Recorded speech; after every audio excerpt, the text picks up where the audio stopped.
You are listening to PastThink.com audiobook.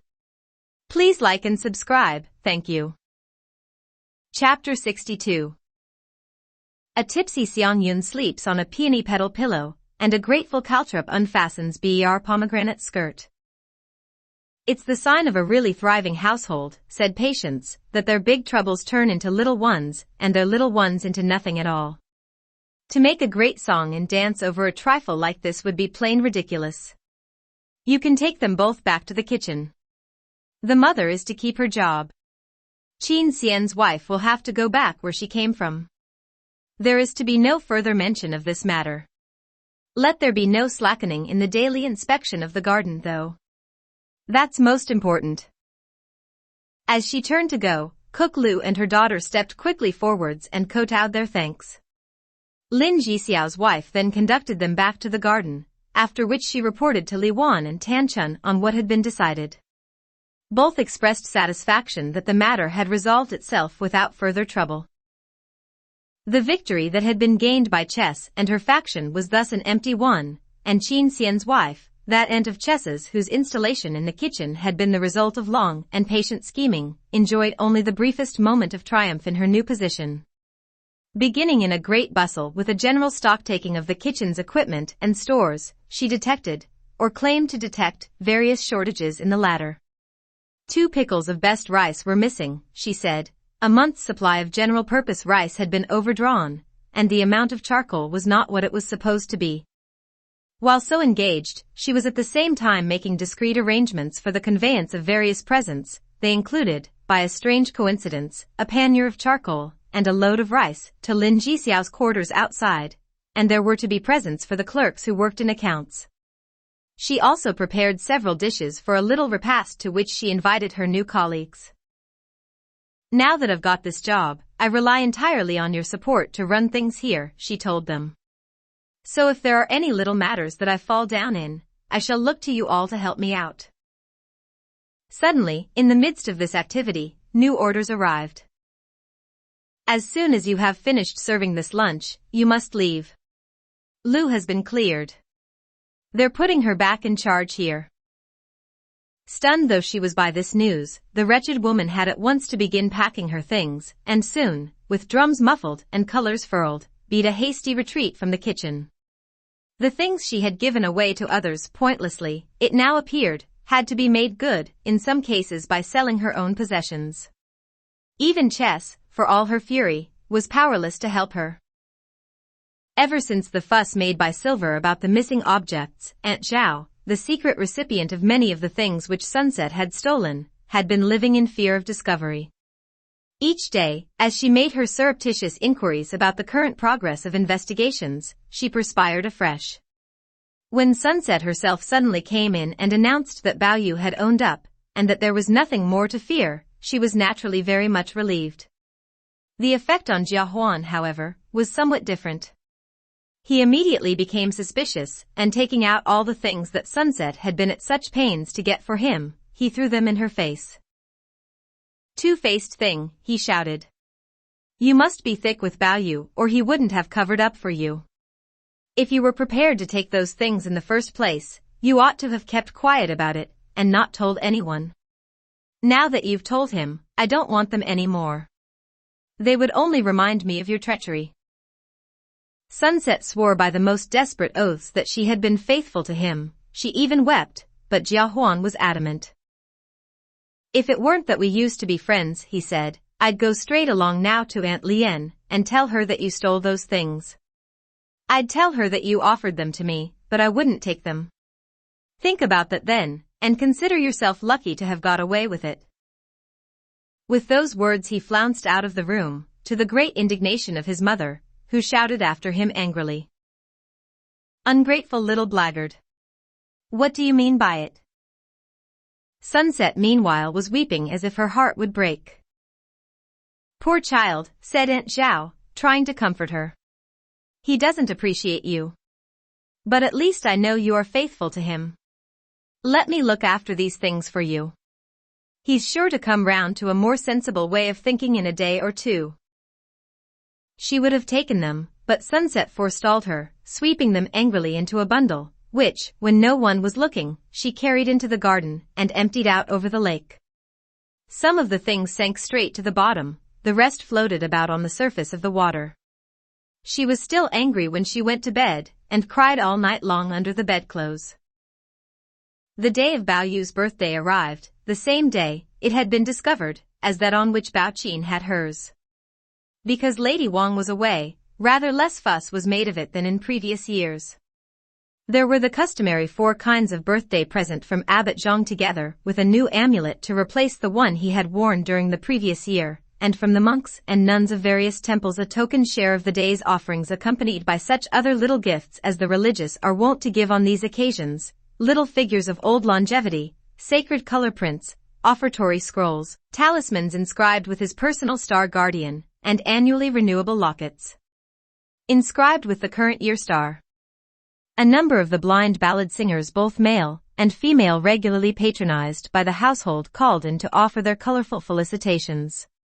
His uncle Wang Ziting's family sent him the usual suit of clothes and 2 pairs of shoes and socks, together with 100 little peach-shaped birthday cakes and 100 little bundles of the finest silver thread vermicelli.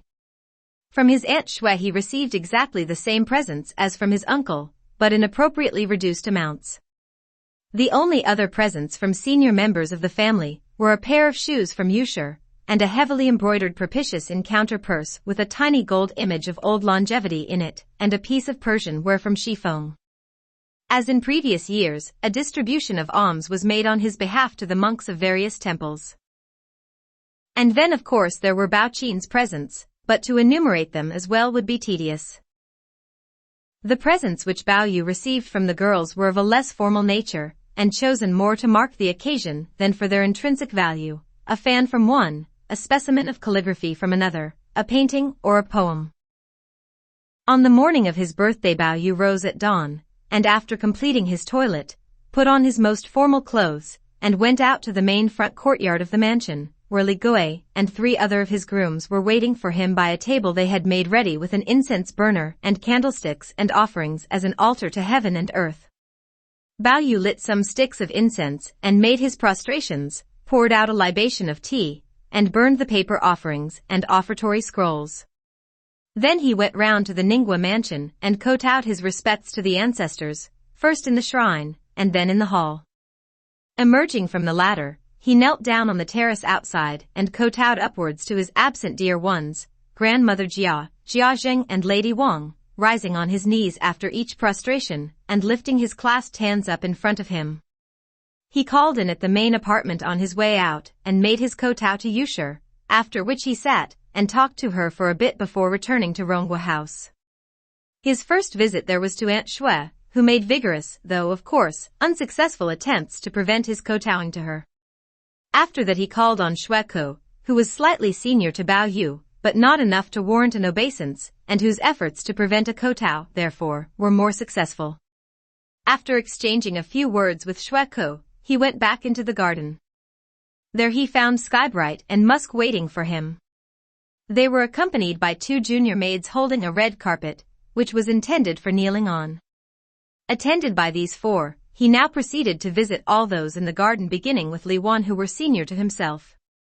Then back to the mansion again and out through the inner gate to call on Nanny Li and 3 other of his former nannies, with each of whom he was expected to spend some time in conversation. On his way back the servants inside the garden gate would have liked to kowtow to him, but he would not let them, and when he was once more back in his room, Aroma and the other maids offered him only verbal greetings and did not attempt to kneel. Soon after this Jia Huan and Jia Lan arrived. Aroma prevented them from kneeling and made them sit down for a while.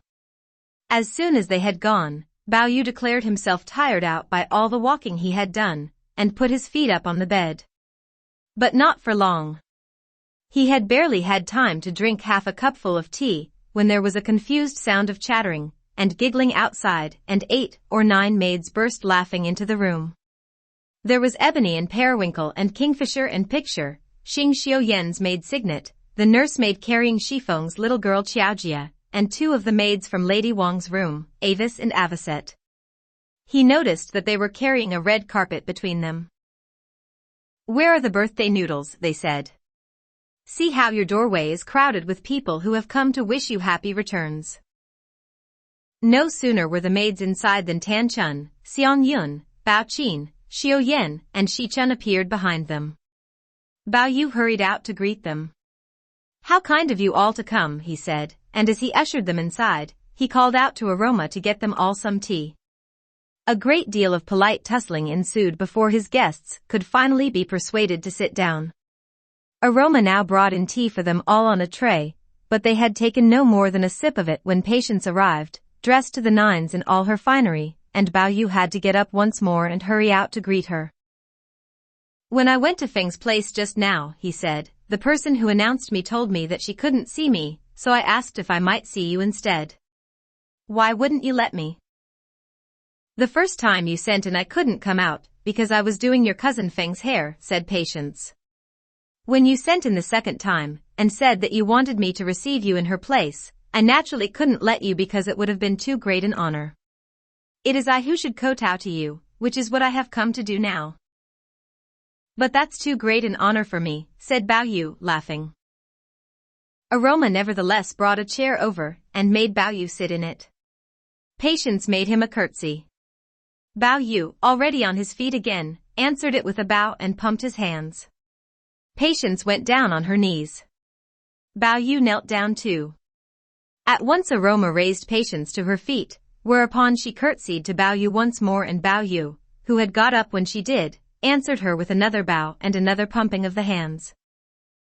Now another one, said Aroma, smiling and giving him a nudge. Why, said Bao Yu. We've finished. She's finished making her birthday reverence to you, said Aroma, but it's her birthday today too, so you still have to make yours to her. Bao Yu bowed again, delightedly. So it's your birthday too, Patience? Patience returned his bow with another curtsy. Xiang Yun took hold of Bao Qin with one hand and Xiao Yan with the other. At this rate the four of you are going to be making reverences to each other all day long. Oh, of course, said Tan Chun. It's cousin Xing's birthday as well. I'd quite forgotten. She turned to one of the maids. Go and tell Mrs. Lien about this, and get them to send another lot of presents like the ones they did for Miss Qin to Miss Ying's apartment. The maid went off to do her bidding. Now that the fact that today was her birthday had become public knowledge, Xiao Yan was obliged to make a round of the apartments, bowing and kowtowing to everybody, as Bao Yu had had to do before her. Interesting, all these coincidences, said Tan Chun. You expect a few birthdays every month, but it's only when you get a lot of people living together like us that you begin getting 2 or 3 of them on the same day. We even have a birthday on New Year's Day in this family, Yuan Chun's. She comes first in that as in everything else. I suppose that's what makes her so lucky. It was great-grandfather's birthday as well, New Year's Day. The 15th of the first month is Aunt Xing's birthday, and also Cousin Chai's, another coincidence. The 1st of the 3rd month is Mother's birthday. The 9th of the 3rd is Cousin Lien's. We haven't got anyone with a birthday in the 2nd month. Yes, you have, said Aroma. Miss Lin's is in the 2nd month, on the 22nd. It's true there's no one of your surname, though. My memory is hopeless, said Tan Chun. Not at all, said Bao Yu. He pointed smilingly at Aroma. She only remembers it because her own birthday is on that day. Oh, you're on the same day as her, are you? I don't recollect your ever having come round and kowtowed to me on that day, said Tan Chun teasingly. And Patience, this is the first time I've heard that your birthday was today. What sort of great ladies do you think we are to be bothering with birthdays, said Patience. Kowtows and birthday presents are not for the likes of us. My birthday is just another day, to be got through with as little fuss as possible. I don't suppose you'd ever have known about it at all if she hadn't let on. Now that you do know, I'll gladly come round and kowtow to you when you get back later to your room. I don't in the least want you to do that, said Tan Chun. On the other hand, I should very much like us to celebrate your birthday for once. In fact, I shan't be content unless we do. Here, said Bao Yu and Xiang Yun. Tan Chun gave instructions to one of the maids. Go to Mrs. Lien and tell her, from us all, that we want to keep patience with us for the day. Tell her we are going to pull together and celebrate her birthday. The maid went off, laughing excitedly. It was some time before she returned with Shifeng's answer. Mrs. Lien says thank you very much for the honor you are doing her. She says she doesn't know what you will be giving Patience to eat, but provided you let her have some of it, she will agree to leave her here in peace.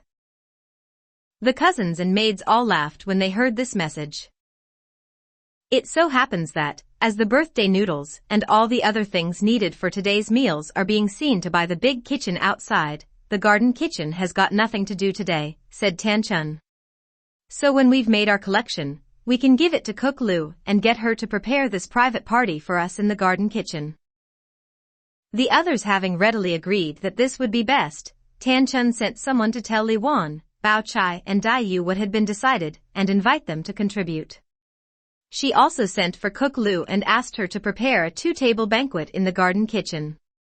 Somewhat puzzled by this request, Cook Lu pointed out that on this particular occasion the catering was all being done in the outside kitchen. Yes, said Tan Chun, but this is only for us. Today is Patience's birthday, and we want to pull together and have a special little party for her. So do something nice for us, will you? You can bring the bill to my place afterwards, and I will give you the money. Miss Patience's birthday today, said Cook Lu. Well, I never. And she stepped briskly forward and made her a kowtow. Patience bent over in confusion and raised her to her feet. The cook hurried off to begin preparations. Tan Chun now invited Bao Yu to accompany her to the jobs room and break his fast there with some noodles. Having first waited for Li Wan and Bao Chai to arrive, she sent someone to ask if Aunt Shui and Dai Yu would care to join them. Now that the weather was warmer, Dai Yu's illness was very much better than it had been, and she was able to come. With so many people in party dresses, the crowded office was beginning to take on an unusually gay and festive appearance. Unfortunately, a formal present for Bao Yu, a handkerchief, a fan, some sticks of incense, and a length of silk, arrived at that moment from Xueqin, and Bao Yu had to abandon the female company of the office and go to take noodles with Xueqin. Since the Shui and Jia families each had a birthday on this same day, each was supposed to entertain the other with birthday wine. Accordingly, at about noon that day, Bao Qin was brought over by Bao Chai to make a birthday reverence to her elder brother, and to wait on him and Bao Yu while they drank the wine. But Bao Chai was impatient of punctilio. There is no need for you to send our wine over there, she told Xueqin. This year at least we can dispense with those empty formalities. You can invite our employees from the shop in to help you finish it. Cousin Bao and I must go back to the garden now. Excuse us for leaving you like this, but we have other people there waiting for us to entertain them. I won't try to detain you then, said Xueqin politely. To tell the truth, our people from the shop will feel freer to call here when you are gone. Having apologized to Xueqin on his own account, Bao Yu accompanied the two girls back into the garden. As they passed into it through the corner gate, Bao Chai made the women there lock it up after them and hand her the key. Why is it necessary to lock this gate? Bao Yu asked her.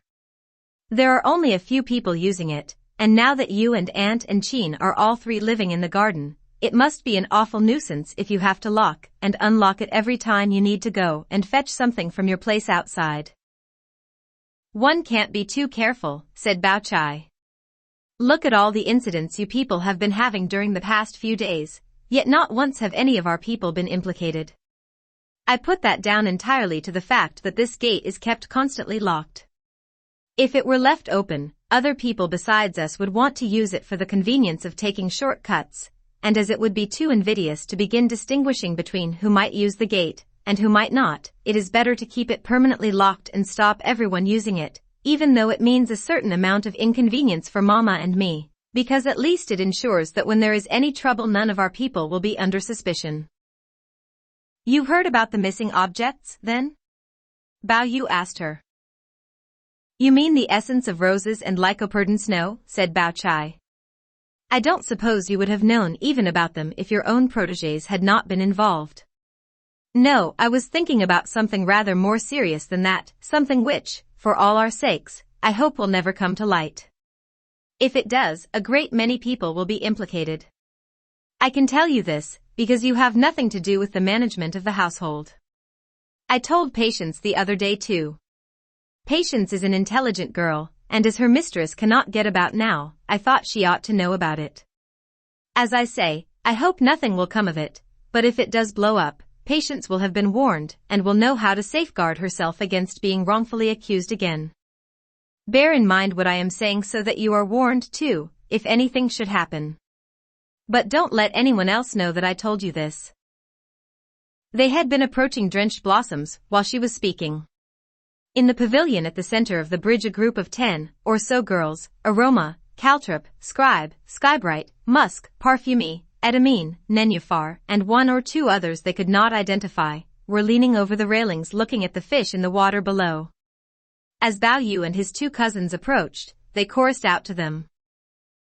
The party's already in the peony garden. Hurry up and take your places. Taking the maids with them, the cousins made their way to the lakeside peony garden in the midst of which was the large, open summer house where the tables for the party had been laid. Even Yusher had been invited, and was already sitting there waiting for them.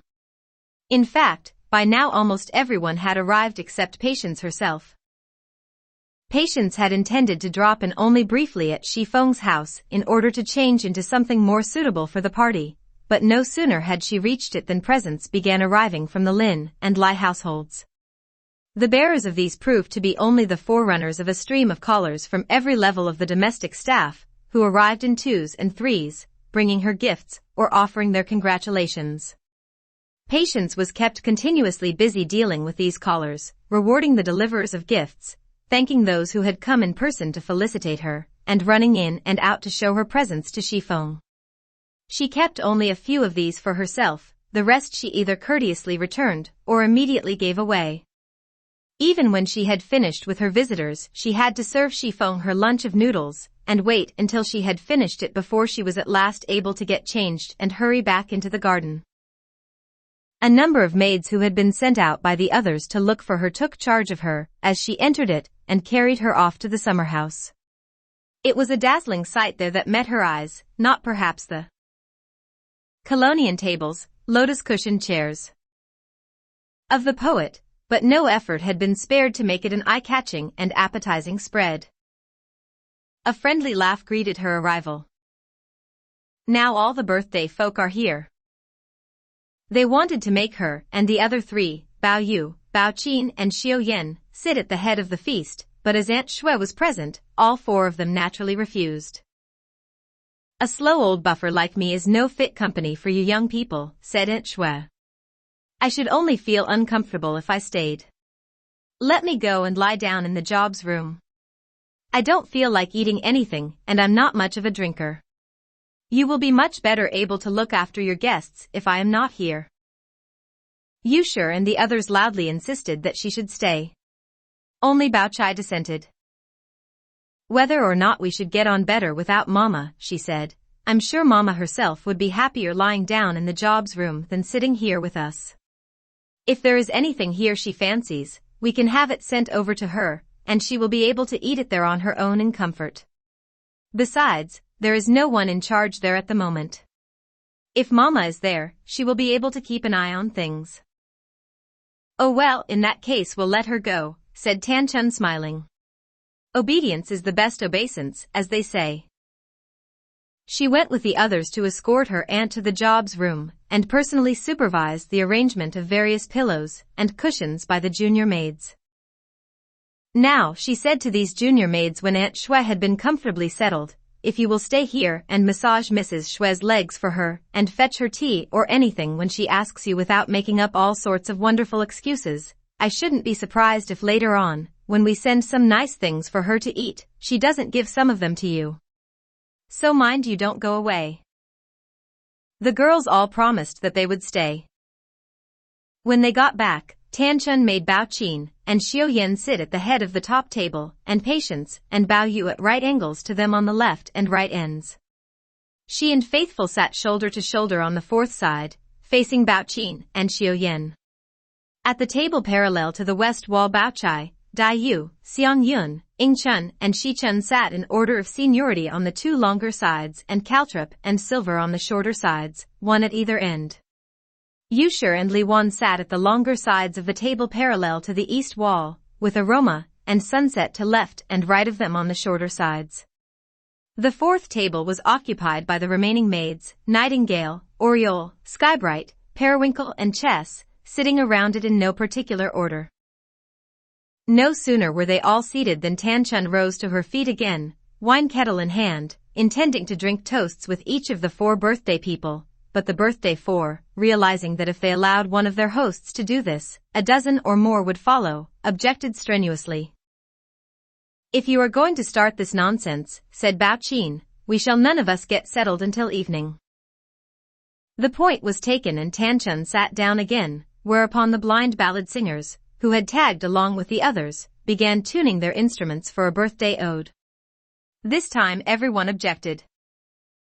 "None of us like that old stuff. Why don't you go to the jobs room and entertain Mrs. Xue?" While they were about it, they made a selection from the various dishes on the table for the people conducting the blind women to take with them to Aunt Xue. "Just sitting here making polite conversation is not going to be much fun," said Bao Yu when the singers had been disposed of. "We ought to play a drinking game." Various suggestions were made, but none met with everyone's approval. "I'll tell you what," said Dai Yu. "Why not write the names of different games down on slips of paper, and put it to the draw?" "Good idea," said the others, and sent for an inkstone and writing brush, and some slips of fancy paper. To Caltrip, who in addition to writing poetry, had lately been learning some calligraphy, the opportunity of exercising her new skill proved irresistible, and she jumped up and insisted on doing the writing. After thinking for a bit, the company managed to produce some 10 or more names of drinking games which Tan Chun dictated one by one to Caltrip to write down on the slips. The slips were then folded up small, doubled over, and thrown into a jar. Tan Chun asked Patience to draw. She did so with a pair of chopsticks, stirring the slips around with them before fishing one out for her inspection. Tan Chun unrolled it and read it out. "Cover-ups." "Cover-ups," said Bao Chai, laughing. "Why, that's the grandfather of them all. They played cover-ups in ancient times. Admittedly, we don't know exactly how they played it then, and our modern cover-ups is a comparatively recent invention, but it's still very, very difficult. I should think at least half the people here wouldn't know how to play it. We'd much better set that one aside and pick something a little less literary that everyone can understand." "We can't set it aside now that it's been drawn," said Tan Chun. "I suggest that we draw again, and if it's the sort of game that everyone can enjoy, those who want to can play that game, while the rest of us are playing cover-ups." This time she got Aroma to draw. The name on the slip she picked out was Guess Fingers. Xiang Yun greeted it with approval. "Now there's a nice, simple, lively game. There's a game that suits me down to the ground. None of your stuffy old cover-ups for me. The very thought of it gives me a headache. I'm for Guess Fingers." "Isn't it just like her to reduce the entire party to anarchy before we have even begun," said Tan Chun. "Cousin Chai, you must sconce her for me." Bao Chai forthwith obliged by forcing a whole cupful of wine down Xiang Yun's throat. "Now," said Tan Chun, herself gulping down a little wine, "I'm your MC. I take it you don't need me to read the rules out. You just have to do as I tell you. We'll get someone to fetch dice and a cup and each of us will throw in turn, beginning with Cousin Qin. Anyone who throws the same number as someone else will pair with that person for cover-ups." Bao Qin threw a 3. The others on the top table each threw a different number. Caltrip on the second table was the first to throw another 3. "We'd better confine ourselves to objects inside this room, don't you think?" Bao Qin suggested. "Otherwise the range of possibilities will be too large." "Certainly," said Tan Chun. And whoever hasn't given the right answer after 3 guesses must drink a cup of wine as a penalty. You begin. Cao Xueqin thought for a bit. Market. Caltrop, who was new to this game, could see nothing in the room which could combine with market to make a quotation, but Xiang Yun, whose eyes had been darting busily around from the moment the clue was announced, happened suddenly to catch sight of the inscription that hung up over the door. Peony Garden. She guessed at once that Cao Xueqin must be thinking of the passage in the 13th book of the Analects where Confucius tells a person who wanted to study horticulture that he would much better go to some old fellow who kept a market garden and learn about it from him. As Caltrop could still not guess what the market indicated, and the others were beginning to drum her for an answer, Xiang Yun, who had already thought of a matching quotation from a line in one of Wang Wei's poems. Sometimes I to my herb garden repair. Leaned over and whispered to Caltrop to give herb as her reply. But Dayu had spotted her and was quick to tell the others. You'll have to sconce her again. She's been telling her how to answer. Xiang Yun was obliged to down another cupful of wine. She was so vexed that she rapped Dayu on the knuckles with a chopstick. Caltrop, too, had to drink a sconce. The next pairing occurred when Bao Chai threw the same number as Tan Chun. Tan Chun's clue was man. Isn't that a bit wide, said Bao Chai. All right, said Tan Chun. I'll give you another clue. That should narrow it down a bit. Shut. Bao Chai thought for some moments. There was certainly plenty of chicken meat on the table. Tan Chun must be referring to Cockman from Wang Wei's. The red-capped Cockman has proclaimed the dawn. And Cockshut from Luo Yin's. At Cockshut still upon my book to pour. She therefore countered with niche, basing herself on a line from the 63rd poem in the poetry classic. The cock roosts in his niche. The two girls smiled at each other, and each took a sip of wine in celebration of a successful turn. Xiang Yun, unwilling to wait longer, was already in the midst of a game of guess fingers with Bao Yu. The two of them were both shouting at the tops of their voices. At the other side of the room Yusher and Faithful were also shouting at each other 5A, 5A. 7A, 7A. 8A, 8A from their separate tables, while Patience and Aroma, sitting at adjacent ends of the same 2 tables, made up another pair and contributed to the noise. To the racket made by their shouting was added, in the case of the 5 female players, the clashing of bracelets every time they gestured. Soon Xiang Yun had beaten Bao Yu and Aroma had beaten Patience. It was agreed that the losers should drink a cup of wine each and do something before and something after drinking it. The question was, what? Xiang Yun had plenty of suggestions for Bao Yu. Before drinking you must give a well-known quotation in prose, a well-known quotation in verse, a domino's threesome, a song title, and the day's forecast from an almanac, all 5 to hang together so that they make continuous sense. After drinking you must give the name of some food you see here on the table, which can be used in more than one sense. The others laughed. No one but her could think up such a rigmarole, they said. Still, it should be interesting. They began urging Bao Yu to start. Have a heart, said Bao Yu. I need a bit of time to think if I'm to get through that lot. Drink the wine, said Dayu. I'll do the rest for you. Bao Yu drank his cup obediently and listened. 1. Scudding clouds race the startled mallard across the water, said Dayu. 2. A wild goose passes, lamenting, across the wind-swept sky. 3. It must be the wild goose with a broken wing. 4. So sad a sound makes the heart tormented. 5. The cry of the wild goose is heard in the land. The others laughed. It certainly makes good sense. Dayu picked up a hazelnut. This cob I take up from the table. Came from a tree, not from a stable. The other losers, Faithful and Aroma, were let off more lightly, being required to produce only a single well-known saying which had some bearing on birthdays. In the interest of economy, their answers are omitted from this narrative. A brief interlude of confusion followed while the next round of pairings was being decided. It was resolved that Xiangyun should play Bao Qin now at guess fingers, and Li Wan, who had just thrown the same number as Xiao Yan, should play Xiao Yan at cover-ups. Li Wan was to begin. Gourd, said Li Wan. Green, said Xiao Yan. Green was evidently correct, since Li Wan appeared to be satisfied, and the two young women simultaneously sipped their wine. Meanwhile, Xiangyun had lost to Bao Qin at guess fingers, and was asking what she should do for a forfeit. You know what Lai Junchen said when he showed Zhou Xing the fiery furnace that Zhou Xing himself had designed, said Bao Qin. Please step inside. I think that's what I should say to you now. Why don't you do the forfeit that you designed for Bao Yu? The others apart from Xiangyun appreciated the aptness of the historical allusion. Xiangyun began answering without delay. 1.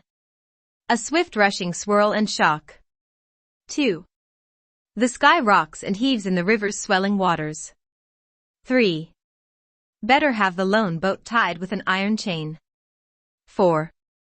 And since there is a storm on the river. 5. This will be a bad day for traveling. By the time she had finished, the rest of the company were all laughing. That sounded a bit contrived, they said. She must have thought the forfeit up for the express purpose of getting in her joke. Come on, they said to Xiangyun. Let's have the second half. From the dish in front of her, Xiangyun picked out a duck's head with her chopsticks, and pointed it at the maids who were sitting round the fourth table at the other end of the room. This little duck can't with those little ducks compare. This one is quite bald, but they all have a fine head of hair. There was even more laughter at this, but the maids pretended to take offense, and Skybright and Periwinkle came over to her table to protest. It's all very well for Miss Yun to have her joke, but she ought to leave us out of it. You ought to make her drink another sconce now, as a punishment. And while she's about it, she might give us a nice bottle of hair oil each by way of compensation. I dare say she would be glad to, said Dai drily. The trouble is that if she starts giving bottles of hair oil away, she will probably find herself on the carpet for stealing them. The remark passed unnoticed, with two exceptions. The exceptions were Bao Yu, who, assuming that it must refer to his supposed theft of the essence of roses, held his head down and said nothing, and Sunset, the real thief, whose face turned red with embarrassment. Bao Chai stared at Dai Yu reprovingly, whereupon Dai Yu, who had intended no more than a mild joke at Bao Yu's expense, realized too late that Sunset must inevitably have construed it as a spiteful reminder of her guilt. She attempted to distract attention from it by applying herself, with somewhat unnatural vigor, to the game of guess fingers. The next pairing to be determined by the dice was that of Bao Chai and Bao Yu. The clue Bao Chai gave Bao Yu for her cover-up was precious. After puzzling over it for some moments, Bao Yu felt sure that it was a leg pull. His own name meant precious jade. No doubt the object she had in mind was the jade he always wore round his neck, and she was using his own name for her clue. Very well, he would answer her in kind. I take it that you are making free with my name, he said. I hope that you won't be offended then if I make just as free with yours. Bao Chai means precious hairpin, so I shall borrow your hairpin for my answer. Jade hairpin comes in a line by some Tang poet. The candle burnt out, and the jade hairpin broken. It is jade, isn't it, in your cover-up? I protest, said Xiangyun. Precious jade isn't a quotation. You're supposed to use only quotations in this game. We ought to sconce them both. Precious jade does come from a quotation, said Caltrop. Surely not, said Xiangyun. I'm prepared to admit you might find it on a New Year scroll, or something of that sort, but not in any work of literature, surely. I came across precious jade only the other day in a poem by Tsin Shen, said Caltrop. Since in that land much precious jade is found. I'm surprised you don't remember it. And not long afterwards I came across precious hairpin in a poem too, a poem by Li Shangyin. The precious hairpin gathers dust. I remember being very much amused at the time to think that Master Bao's and Miss Bao's names are both to be found in poems of the Tang dynasty. So much for your objection, said the others to Xiang Yun, laughing. It's you who must drink the sconce. It was useless to argue. Xiang Yun had to drink another cupful. The whole company now paired off for guess fingers. With Grandmother Jia and Lady Wang away, the girls felt free to make as much noise as they liked. Colored sleeves flashed, bracelets jangled, earrings shook, hair ornaments nodded in time to the shrieked-out numbers. In such a bedlam almost anything would have passed unnoticed, and it was only when they had tired of playing and broken off for a rest that they suddenly became aware that Xiang Yun was no longer with them. At first they assumed that she must have slipped out to answer a call of nature, but when, after they had waited for quite some time, she had still not reappeared, they sent some of the maids out to look for her. The search proved fruitless. Xiang Yun had vanished without a trace.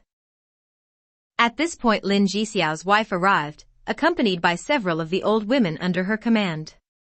She had come partly out of a genuine desire to be useful, but much more because she regarded the maids as young and giddy creatures, who would take advantage of Lady Wang's absence to play their young mistresses up by drinking more than was good for them, and behaving riotously.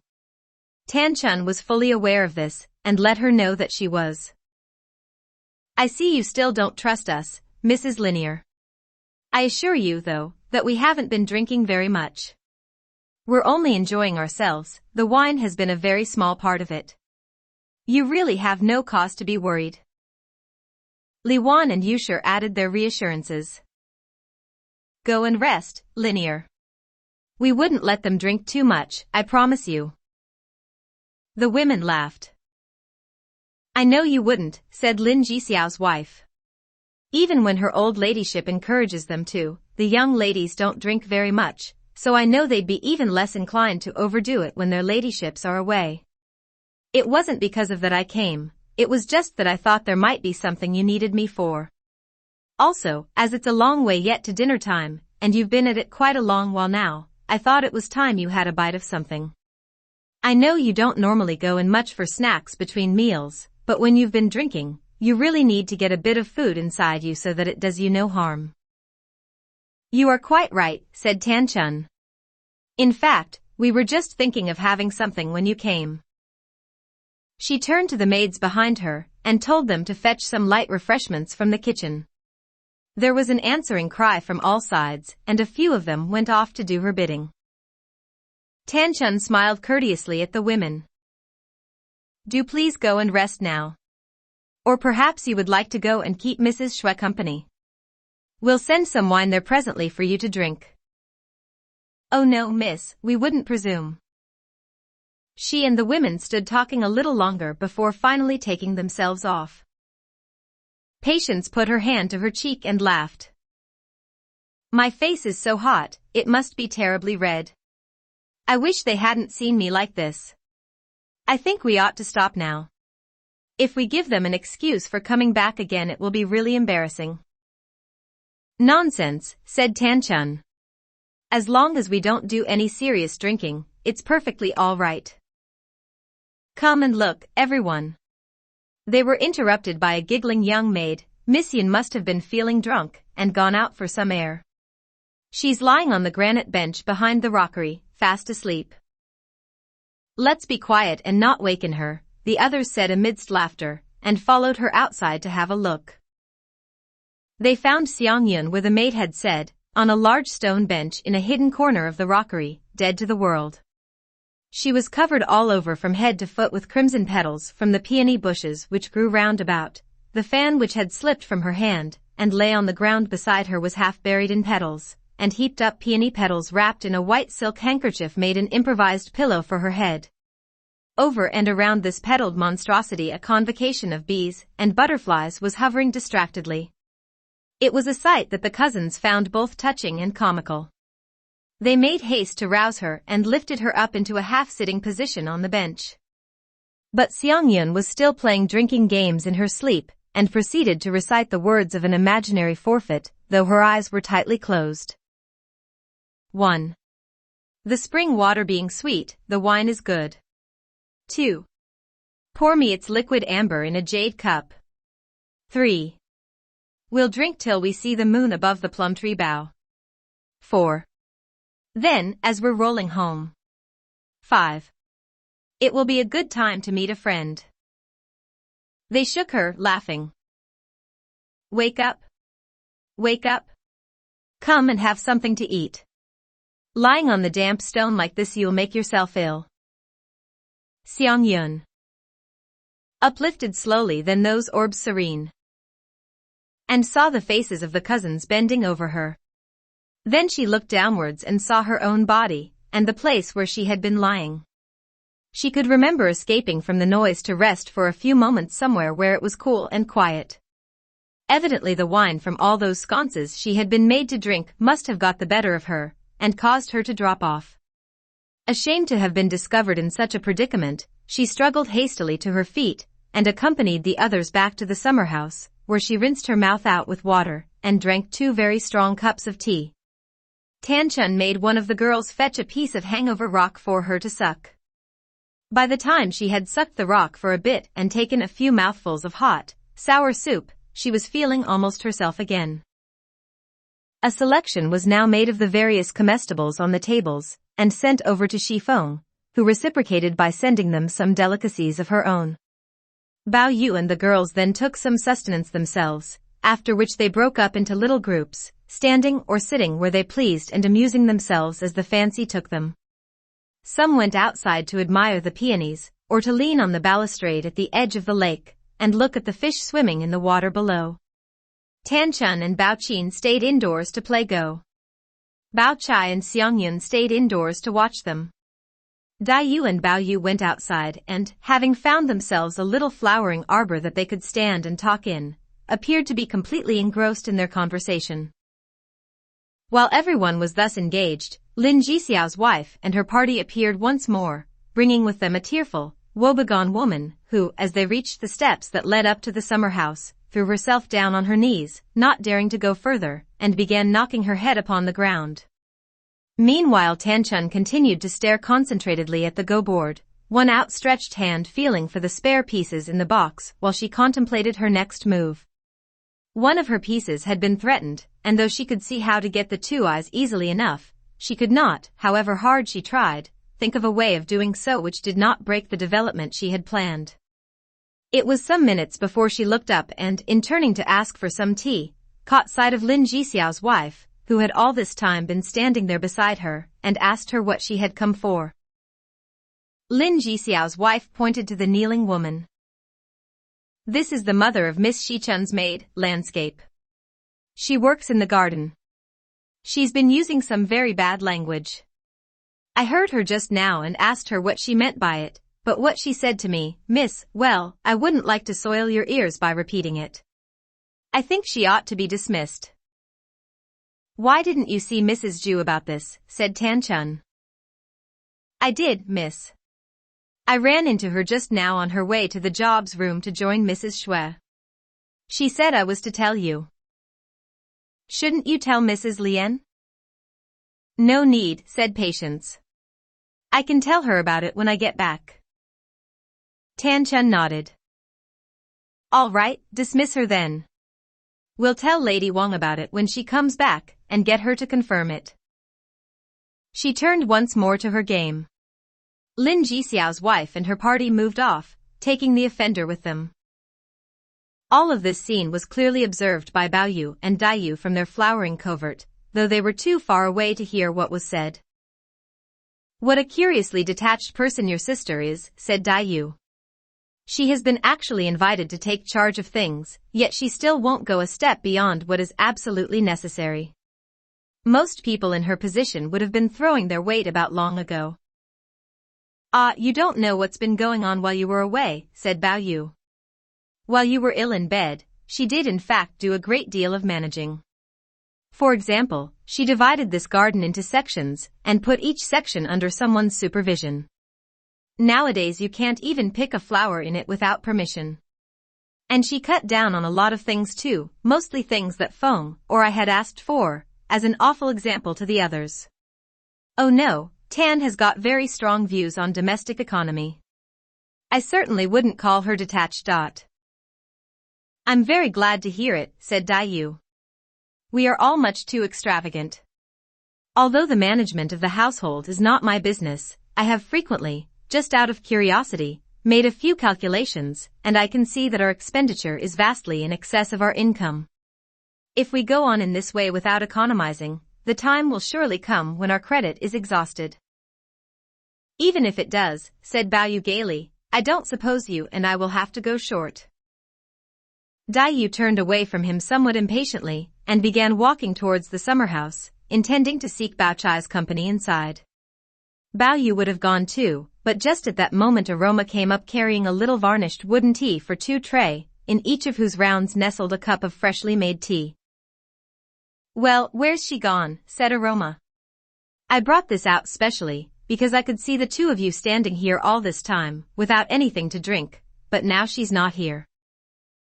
That's her, over there, said Baoyu, removing one of the cups for himself. You can take it to her inside. Aroma did so, but by the time she had reached her, Dayu was already standing talking to Bao Chai. Here you are, said Aroma, whichever of you is the thirstier had better take this while I go and fetch another. I'm not thirsty, said Bao Chai. I only want enough to wash out my mouth with. She lifted the cup to her lips, drank a mouthful of tea from it, and handed the remainder to Dayu. Let me get you another cup, said Aroma. Oh, you know me, said Dayu smilingly. I can't drink much tea because of my illness. The doctor says it's bad for me. This half cup will be quite enough for me. Thank you very much though. It's very kind of you. Having drained the cup, she put it back on the tray, whereupon Aroma went off to collect the other cup from Baoyu. Where's Parfumey? Baoyu asked her when she got back to him. I haven't seen her for a long time. Aroma looked around. She was here a moment ago. I saw her playing Match My Flower with some of the others. Now she seems to have disappeared. Baoyu hurried back to his room to look for her. He found her asleep on the bed with her face turned inwards to the wall. Come on, you mustn't sleep, he said. Come out and get some exercise. We'll be eating soon. You want to get an appetite for your food. Why shouldn't I sleep, said Parfumey. There's nothing else for me to do. I got so bored when you all went off drinking and left me on my own. Baoyu laughed. We'll be having a party of our own here in the evening, he said, pulling her to her feet. I'll ask Aroma to let you sit at table with the rest of us, shall I? Not on my own, said Parfumey. I shouldn't enjoy it unless Nenufar and Edamine could be with me as well. Besides, I don't like noodles. I didn't have a proper lunch today, because I couldn't eat the noodles. I got so hungry that just now I asked Lu to do a bowl of soup and some rice for me to eat here now, so I shan't want anything again tonight. I could just drink, I suppose, but if you want me to, you'll have to let me drink as much as I like and not let the others fuss over me. When I was still at home I used to drink 2 or 3 caddies of rice wine at a sitting, but once I started learning beastly opera, they wouldn't let me drink any more in case it spoiled my voice. During this last year or 2 I haven't had so much as a smell of it. Tonight I should like to celebrate the end of all that. So you shall, said Baoyu. At that point a woman arrived from Cook Lu with a food box containing Parfumey's order. Swallow relieved her of it and brought it inside. It contained a bowl of shrimp balls and chicken skin soup, a bowl of duck steamed in wine, a plate of red salted goose slices, another plate on which were 4 cream cheese rolls stuffed with pine kernels, and a large bowl of delicious, steaming hot, fragrant green rice. Swallow put these all on the table in front of Parfumey, and fetched her a spoon, chopsticks, and some bowls, one of which she filled for her with the fragrant rice. Ugh, said Parfumey. How can I eat this horrible greasy stuff? She spooned some of the soup onto her rice, and picked up a couple of goose slices with her chopsticks to put on top of it. The rest she left untouched. Baoyu sniffed the rejected dishes. They smelt delicious, much nicer than the things Bi generally had to eat. He helped himself to one of the pine kernel rolls, and told Swallow to fill him another bowl with some rice and pour on some of the soup. The combination, soup, rice, and pine roll, was quite delectable. Parfumey and Swallow both laughed as they watched him eat. When he and Parfumey had both finished, Swallow would have sent the remainder back to the kitchen, but Bao Yu told her that she should eat it herself. If it's not enough, we'll ask them to bring you some more. No, this will be plenty, said Swallow. It's not long since Musk brought me some cakes and things from the party. If I eat this now, I shall have had quite enough. She proceeded to tuck in there and then, standing where she was beside the table. Soon all had been demolished except for 2 pine kernel rolls. I'll save these for my ma, she said. Oh, and if you're drinking this evening, will you let me have a drop too? Are you another drinker then? Said Bao Yu. Good. We'll have a real celebration tonight. Aroma and Skybright are both fond of drinking, but they won't take much as a rule because they feel it isn't quite proper. Tonight my birthday shall be the excuse for everyone to let themselves go. By the way, there's something I've been meaning to ask you for some time, but keep forgetting. Would you make yourself responsible for Parfumey in future?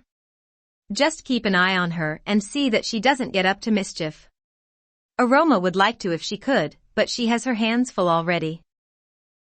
I can look after Parfumey, don't worry about that, said Swallow. What I want to know is, what are you going to do about Fivey? You can tell Mrs. Liu that Fivey definitely will be coming to work here. After I've had a word with the others, she can move in as soon as she likes. Now you're talking, said Swallow. She called the 2 little maids in to wait on him, while he washed his hands, and pour out tea for him, while she herself got the dirty things together, and handed them to the woman outside. After that she washed her own hands, and went off to tell Cook Lu the good news. But that is no part of our story. Bao Yu left to rejoin the others as soon as he was ready, and Parfumey, holding a silk handkerchief in one hand, and a fan in the other, trailed along behind him. As he came out of the courtyard gate he saw Aroma and Skybright walking hand in hand towards him, and asked them what they had come for. You, they said. Dinner's been laid now and the others are waiting for you to begin. Bao Yu explained that he had just eaten. Aroma laughed. You're like a cat, always eating except when you ought to be. You'd better come and sit with them all the same, for appearance's sake. Skybright poked Parfumey playfully on the forehead with her finger. You're getting to be quite a little man-eater, aren't you? Going back to have some food, indeed. You'd arranged to meet him there, more like. Why didn't you tell anyone else that you were going? Aroma laughed. Oh nonsense, Skybright. Of course she didn't arrange to meet him. It was a pure accident, their being there at the same time together. All right, said Skybright, but what does he need us for then? Why don't we all go away and leave Parfumey to look after him on her own? He may not need the rest of us, said Aroma, but he certainly couldn't do without you. On the contrary, said Skybright. I'm the one person he could do without. I'm lazy, I'm clumsy, I'm bad-tempered, in short, I'm just no good for the job. If he burns another hole in his peacock gold snow cape, who's going to mend it for him if you aren't there, said Aroma mischievously. Yes, my girl, all the excuses I used to hear from you in the past when I tried to get you to do something for me. You were no good at sewing, oh no. You didn't even know how to hold a needle. And it isn't as if it was my own sewing I've asked you about, it's only ever been his things that I've asked you to help me with. No, you wouldn't touch them. Yet I only have to be out of the house for a few days and there you are, sitting up all night sewing for him, even though you are half dead with the flu. What can the explanation of that be, I wonder? No, come on, I want to hear your answer. But Skybright only shied and went on smiling. They had been walking back to the summer house throughout these exchanges, and were now re-entering it. Aunt Xue had come back again for the meal, so they reseated themselves in order of seniority with Aunt Xue at the head. Bao Yu poured a little tea onto some rice and merely pretended to share the meal with them. When they had finished eating, they sat talking over their tea or playing games. Outside, meanwhile, Periwinkle, Caltrop, Parfumey, Idamyene, Nenufar, and Cardamom, having been all over the garden collecting flowers, sat down, with their laps full of them, in a little semicircle of lawn enclosed by high banks of flowering shrubbery, and began playing Match My Flower. "I've got some guanine willow," said one. "I've got some lohan pine," said another. "I've got gentleman's bamboo. I've got lady's plantain. I've got green starwort. I've got red moonflower. I've got a peony from the peony pavilion. I've got a lute flower from the story of the lute. I've got brothers and sisters," said Cardamom. "I've got husbands and wives," said Caltrop. "There's no such flower," said Cardamom. "Yes, there is," said Caltrop. "There are two main kinds of orchid, the spring orchid, which has only one flower on each stem, and the summer orchid, which has several, but there's more than one kind of summer orchid.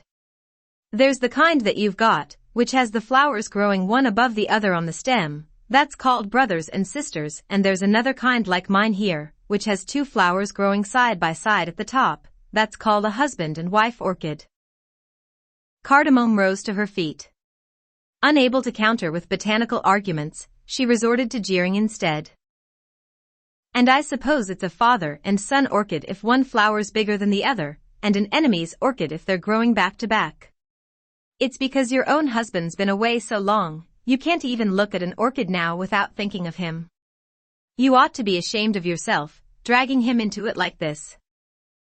Caltrop laughed, though her face had turned bright red. "You horrible little creature.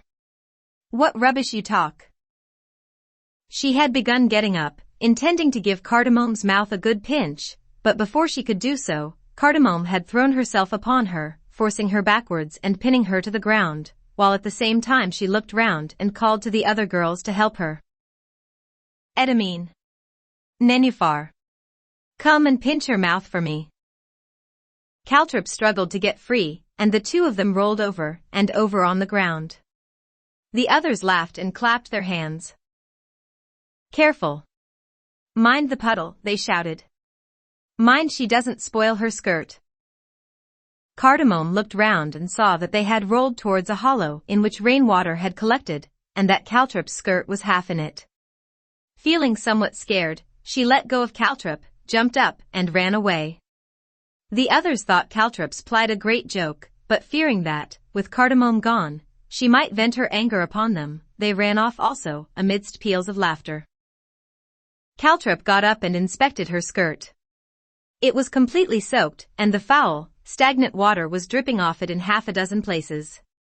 She was still exclaiming bitterly over it when Bao Yu appeared. Observing that the girls were playing Match My Flower, he had gone off to collect some flowers himself, and had now come back to join them. Surprised to find the other girls all gone and Caltrop standing on her own there contemplating her skirt, he asked her what had happened to the game. "I had a husband's and wife's flower," said Caltrop, "but the others had never heard of it, and said I'd made it up, so there was a quarrel, and they spoilt my nice new skirt." Bao Yu seemed pleased. "I can match your husbands and wives," he said, taking a purple skullcap from his bunch. "Look, here's a 2 heads are better than 1 dot." He picked up Caltrop's orchid and laid it beside the purple skullcap. "Bother your 2 heads are better than 1, said Caltrop, "and bother my husbands and wives. Look at my skirt." Bao Yu bent down and examined it. "Aya. How did you manage to do that? It's grenadine, isn't it, that red material? They call it that because it's the red of pomegranate flowers. I'm afraid it's a material that stains very badly. What a pity." "It was material that Miss Bao Qin brought with her from Nanking," said Caltrop. "Miss Bao Chai and I each made ourselves a skirt out of it. This is the first time I've put mine on." Bao Yu stamped and sighed sympathetically. "I'm sure the Shues could afford to spoil 100 skirts like this one every day," he said, "but that's not the point. In the first place, if this is material that Cao Xueqin gave you, it's going to look rather bad if your skirt's worn out before Cao Xueqin's has even been worn. And in the second place, Aunt Shui is a bit inclined to nag. I've often heard her complaining that you are extravagant, and a bad manager, and don't know how to look after things properly, and so forth, and though this may not be your fault, I'm afraid if she gets to see it, you are going to have rather a lot of that sort of thing to listen to. What Bao Yu had just said so exactly accorded with what Caltrip herself had been thinking, that she began, in spite of everything, to feel almost pleased. I know. If only I'd got another skirt like this one, I could change into it straight away, and she wouldn't notice. But the trouble is, though I've got several new skirts, they all look quite different. Stop moving, said Bao Yu. If you don't keep still, you'll get the dirty water on your trousers and pantaloons, and the tops of your shoes. I've got an idea. Last month Aroma made herself a skirt, which is practically identical with this one, but she won't be able to wear it for a while yet because she's still in mourning for her mother. Why don't we get her to send it over for you to change into? Caltrip smiled gratefully but shook her head. No, I can't do that. I'm sure they wouldn't like it if they found out. They won't mind, said Bao Yu. As soon as her mourning's over you can ask her what she'd like to have in return, and I'm sure they'd be only too pleased to let you give it to her. Come now, it's not like you to be so coy. It's not as if you'll be doing anything deceitful. You can tell Bao Chai about it. All we shall be doing is making sure that my aunt doesn't get to hear of it, because we know it would only make her angry. Caltrip thought for a bit. What he said seemed reasonable. She smiled and nodded. All right, since you are so kind. I'll wait for you here then. Only please, I beg of you, ask her to bring it here herself. Bao Yu agreed, delighted that she had accepted, and hurried back to find Aroma, head low and eyes to the ground, thinking about Caltrip all the way. What a pity, nice girl like that, hasn't any parents, doesn't even remember her own name, kidnapped when she was a child, and to be sold to a brute like Pan. But not all his thoughts about her were so melancholy. What a delightful surprise, though, to be able to do this for her. That time with Patience was a surprise too. But this. Never would have expected it. Still engrossed in these thoughts, he regained his room. There, going up to Aroma, he took her impulsively by the hand and told her what he had come for. Everyone loved Caltrip. There was something endearing about her that one could not help responding to. Aroma was no exception, and was in any case somewhat given to acts of impulsive generosity. As soon as Bao Yu told her what had happened, she opened her clothes chest, and getting the scarlet skirt out, folded it up carefully and hurried off after him to look for her. They found her still standing patiently on the spot where Bao Yu had left her.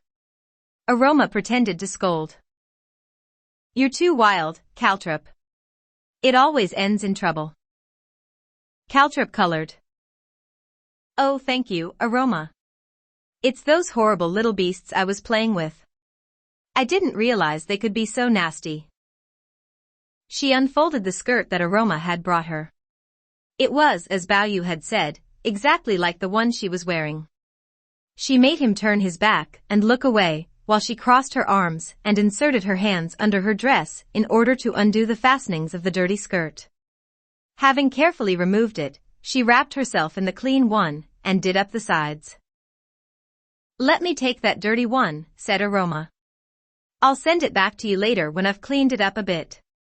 If they were to see you going back with it, they'd be sure to ask questions. Yes, you take it, said Caltrip. But my dear Aroma, I don't want it back if I've got this one of yours to wear. Give it to one of the younger maids. I don't mind which one, you can decide that for me. That's very generous of you, said Aroma. Caltrip bowed twice to her in formal expression of her thanks. Aroma then went off, carrying the dirty skirt.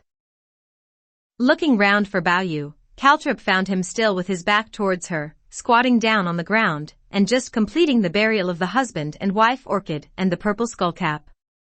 He had dug a little grave for them with a piece of stick, lined it with fallen petals, laid the 2 flowers on the petals, covered them with more petals, and was now smoothing earth over the top. Caltrip tugged at his arm, laughing. What on earth do you think you're doing? I've heard people talking about the creepy sort of things you get up to, but I only now realize what they mean. Look at your hands. They're absolutely filthy. You'd better go and wash them straight away. Bao Yu got up and began to go. Caltrip started walking off, too, in the opposite direction. She had gone no more than a few steps, however, when she turned and called to him to stop. Bao Yu, supposing that she had something more to say to him, turned smilingly towards her, holding up his muddy hands. What is it? But Caltrip merely stood there, smiling and saying nothing. Just then her little maid Advent came up to tell her that Bao Qin wanted to talk to her. After that, finally, she spoke. You won't ever tell your cousin Pan about this, will you?